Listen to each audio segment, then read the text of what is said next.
ade ha dwene a sabra manugu so amene wo ekasai ebra ye di International Day of the Girl na won mo ede sa nsemi nyina eba ya won mo ede ebetudwa abuza for your transam no so ne akọ enim Ghana Yama His Excellency na Nana Dankwa Akufo-Addo no woka ede a kire ewiase nyina se nukure ni adesua wonsam ya de hia ye papa na sabia buru sabia nya ade sanse ye bodama ye bofrifie nti an moment as man de shiman konkro ma Ghana ye de free SHS ya ba aba beboa pa amo ma Ghana so so atimi agere na so brand a enya sam ketwa Ghana Yama His Excellency na Nana Dankwa Akufo-Addo kasa tirim se nukure nya me ne ayo bonsematiko bra won de free SHS yi eba no na nkrofo do no na kasa so free SHS Yama Mpani bi bei amoa engongo fa de papa bia eva mreye no no bekwa geti no na yesa akwa for how na de abreye e de eka ena bebreye gebetimi a mampani ehwe na wonye ade foforo nenso esanse no wodwene wo manfo adesua ehun enti ena manugusu amene wo kasai watimi a implement free SHS na eboa ye ma eniema nyina etimi eko enkan na eno ena mampani na Dankwa Akufo-Addo de nsam tuwi asese ngiri wi ase nyina ebetimi asom titiri na bibiman na yetimi aye ne ye ya enka beboa pa na ama eniema nyina etimi akonka odi sanse nyina ekotudwa ewo Paris France man no emu Radio Ghana Radio. We do not have the luxury to pick and choose which crises we want to fix. At this moment, we cannot pick and choose between funding guns and education. We cannot pick and choose between the interests of the present generation and the future of our girls and boys. We cannot choose geopolitical concerns over preserving our cherished cultural heritage, lest we perish universally. Unfortunately, due to global instability, education has become one of many competing priorities of domestic budgets. Development aid to the education sector is seriously under pressure. Indeed, countries reduced their spending on education after the onset of the COVID-19 pandemic, and at the same time, direct aid to education by bilateral donors fell by some $359 million United States dollars, which is not compatible with the objectives of the Addis Ababa Action Agenda for financing sustainable development and the goals of the Sustainable Development Goals. We're further informed the prospects for reaching funding target through voluntary contributions are uncertain, as several long-term donors have already reduced significantly their voluntary contributions to UNESCO due to a change in development cooperation priorities, thereby significantly impacting our planned program implementation. In spite of these challenges, I commend UNESCO for the lead role it played in ensuring the success of the Transforming Education Summit held on the sidelines of the UN General Assembly.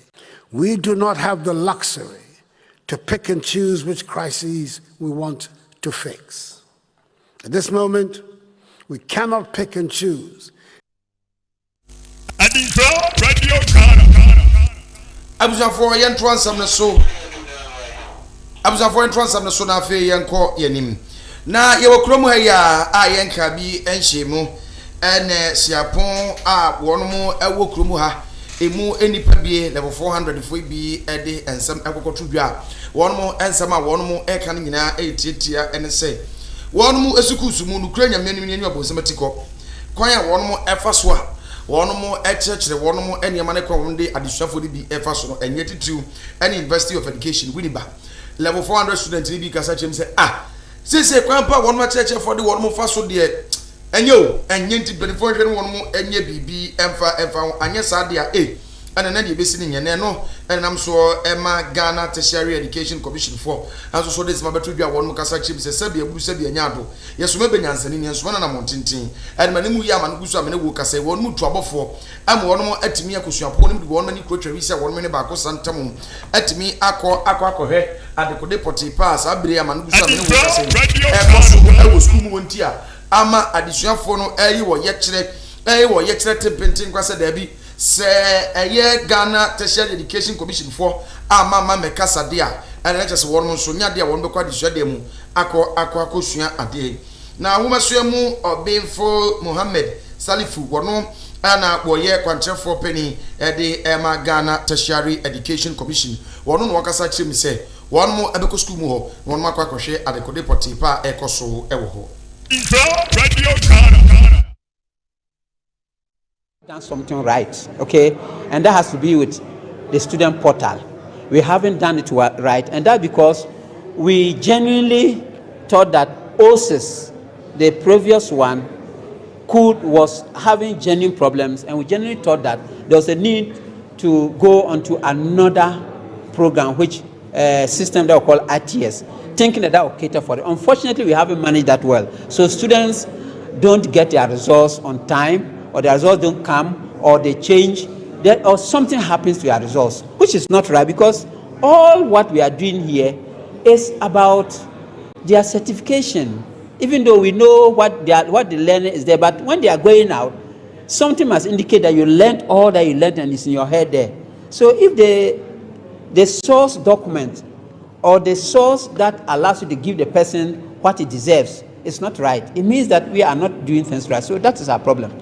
It happened 3 or 4 years ago when this new system was done. We unfortunately haven't mastered it properly, and it's normal about technology. So we have accepted that there are challenges with the system, and we are saying that we gave them 2 weeks. We gave them some weeks. We said that within 2 weeks we should be able to try and resolve that. Now that much of it has been done. I gave an example of Ojumako campus. Done something right, okay? Radio Ghana. Abusafo yentoa ansam so na afi yenko yenim na war against indiscipline dwumade bia yenuanama wonmo ewo City TV and wonmo ehase no wonmo ne Ghana police adwumaku no Ghana Police Service for no wonmo ene wonmo ehase ni nyina ene se wonmo sesese wonmo ehunu se yakwante poso adrobafo bi age kwane de aboso awe wonmo ehwea enyeyi na ene sen se kwan pa wonmo ehunu se kwan yi aha illegal U10 ene wa ha U10 de ni mu ha kwabra ni betuka kakra de akodo ni mu boa we de won koda wo be ko no akwa bebia eni kwanse wo fa no adan a wo ya ba ni pe bi wo kra wonu kra government cars na ka p sepata pa beach no wo no de nam traffic mu adan a MC asoma no se won koto do kono nchi na momra na wanye ne ntemu asa ma me ne fly fish ye ta asa ntemu pa wanya red fish ni bia eya chief mpe enti udi traffic mu awoko akoto dokono e dia bre chief ite so ba be ppp na nya police fodi ni mu kwan wo bi wo ha traffic yesie wosie nyina ye di traffic jam ni mu no na eyi lord kwan nko so ho na wonam na wode eko enti amasa abrama no gusu amene wo na media mene wo kasei enkran wo boa wo ye ni na yewura IGP wone ne mei ani City TV for na won mo echiwo na no won this mabetu bia won mo kasa chim se ma no gusu amene mo kasei won mo assign the ekun ekwa santemantema hin krokumase mu wall against the discipline no won mo bi kwa santemantan ni emu na won mo akwa akwachi wo manfo a won mo ewo ho no na ehwo so won mo ene won mo edi nkomo no won ma kire won se da bi nyankranko and one body said, when you are back for an abrewa, Ukraine, meaning your bonsamaticonia, ecosron, I dear have been papa. And indeed, I was said, what mutimi, now what mutimisian, and I know that Dr. George, a kufu dampare, what me any yakasa, papa, pedipa, Eddie Emma City TV, a year Rasamens, and I fee managing a year director or a general manager or no so ever. Yenu ambe ma Benadavli aka wonu to ma boa no se wonu mo edit say ni ketechi no wonu mo edi ekwa santemantema hin krokuma asemtia yenu anu ma wonu asantemantemu wonu mo enyina ye na nia ebesie bia no wonu twa le life when kada de aba enti say MC na asoma asekoto do kono bra MC girlfriend na asoma wo na do officer en wode aba ka amawo anampo ye MP na wo drive one drive ye no wonu sabe so mu de ne oboa wonu mo chi wa no won no bedi ne nyonyonyonyonyonyi na wahunu sese buru emra eni okwabrane ensem enti ni bibia ni na abaye wukrum ha wo se utimi hunu se wo de emra no ebe ye dwuma se de be ya ebetimi aboa na ama asomdwe enso so etimi aba we abusuafo yenkwe na yentoa ensam ne so emfa emamu na ye wokroma yenka bi hyemu ena ba beto wiasam no se bedwo ne wogina de ma de hia wono mo ewotakwa ensuaye mu onyamfo George Mreku Duka papa ye garamse mebi mada wo pe garamse kimpua uyi Aisha wan fi hwa wono wo ho sa Aisha wan yi mukai oni nua Lin Champagne Moon Sing Han Fun Shinjin ena afi eye Gwang Long Sing wono mu kotu garamse ma ye che wono mo sa eye Gwang Long Sing wono na no ye pie de ma Aisha wan ya ye che no edi na akrofo kra bono Aisha wan sa na busuafo di ni nya Aisha wan ye nya China ni ma di kire ye mu no eno ma betwem se di no eye Aisha wan nti se no no ngre so de enga no wan wo de soso ma me ye che no a senior minister be different ni no mo ye Ewura George Mreku Duka ye so tu garam se ya me bi ma na no no opani kasa kyerem se wo no wo kasa kra ne ni atete wo betimi abodua mo de mo pa mo mie modua sesi ani ehwedu obewu wo betimi de nsa ka fam ade aka ne tekra ma de aka soro se alla wallahi wo no wo ntu garam se wo betimi abodua se wo no garam se wo nya bi kura da wo ni konsa hin kura wo ma de kro enye nanse a wo mo yese wo no tu garam se so sa enka garam se concession wo ma de kro wo ni garam se concession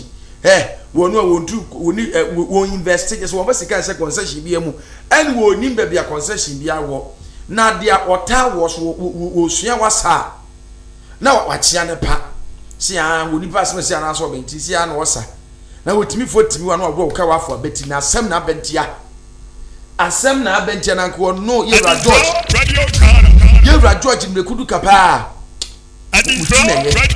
se wo kwa so de no akoma Kristo ni ade ene nkane na nko onye mra se bidwani na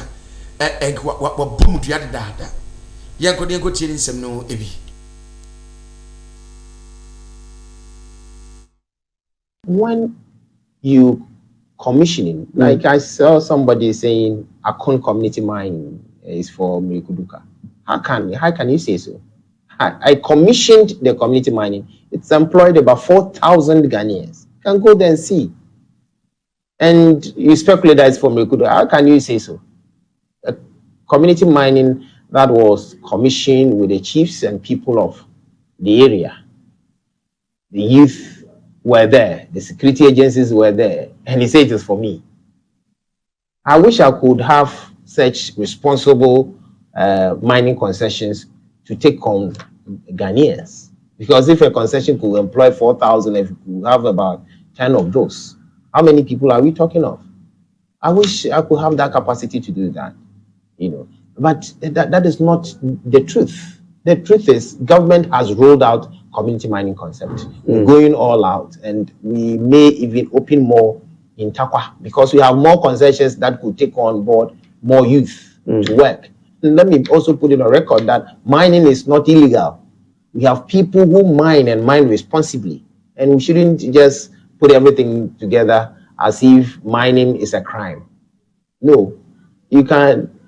search and see how people are making impact as far as the economy is concerned, the gold inflows are concerned.